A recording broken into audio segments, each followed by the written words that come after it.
Update with Sasha Martinengo. Well, there's some breaking news that has come out with the FIA having confirmed that Formula One teams are now banned from all forms of radio transmission that help the car or driver performance.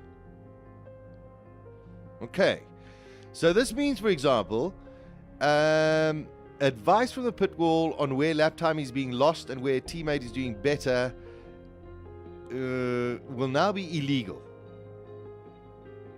And they're saying the car must, basically from the Article 20.1 in the FIA sporting regulations, saying the driver must drive the car alone and unaided. So therefore, no radio conversation from pit to driver may include any information that is related to the performance of the car or the driver. Now I'm sitting there going, guys, if we sit here and you watch a rugby game and they do a line out and they go 3, 4, 11, 7, 2, 6, 4, 2, 2, 1. It's a code. And they know they're going to throw to jumper number 2 or the jumper number 4. The team knows that it's the code. So if the team engineer, instead of now going, Lewis, you're losing a tenth in sector 1, but the rest are all cool, that he could just sit there and go, Lewis, turn amperage to 7, code 4, brake bias 3, and that could mean you're losing in code 1. Okay, so no radio conversation from pit to driver may include any information that is related to the performance of the car or the driver. Interesting stuff. More news on young Max Verstappen.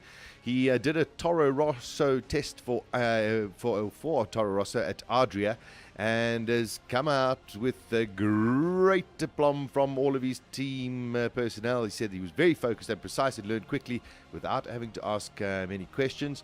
Once we were able to fit slicks, he got used to the car in the dry and built up his speed while we tried various fuel levels, replicating both qualifying and race trim. For a first day, it was very, very impressive.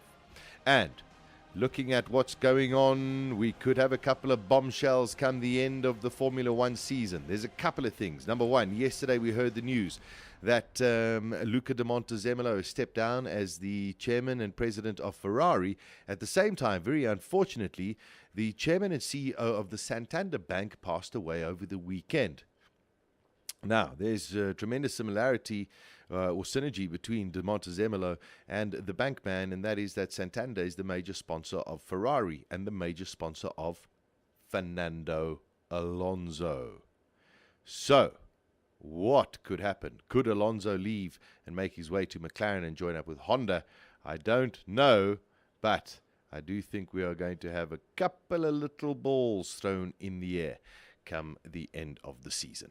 That's a look at the world of Formula One. Compliments of Pirelli and Tiger Wheel and Tyre. And don't forget, you only have until Saturday to enter the competition for you to stand a chance to win a trip to the 2014 American Grand Prix in Austin, Texas. So go to twt.to or to your nearest Tiger Wheel and Tyre.